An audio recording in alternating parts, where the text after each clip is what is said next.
আমাদের বাংলাদেশে বা বিভিন্ন কমিউনিটির মানুষ যারা সৌদি আরবে আছেন তাদের এন্টারটেনমেন্টের জন্য একটা চমৎকার একটা অ্যারেঞ্জমেন্ট হচ্ছে এই রিয়াদ সিজন।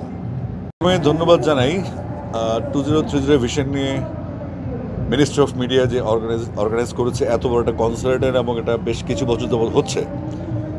আর ধন্যবাদ জানাচ্ছি রিয়াদ মিউনিসিপ্যালিটিকে যারা এই জায়গাটা ছেড়ে দিয়েছে। ধন্যবাদ জানাচ্ছি গ্লোবাল হারমোনি তৈরি করার জন্য যারা কাজ করেছেন, এবং আমাদের বাংলাদেশের মানুষদের যে উচ্ছ্বাস, আমাদের এখানে যারা প্রবাসী বাংলাদেশি আছেন তাদের বিনোদনের আসলে জায়গা খুব কম।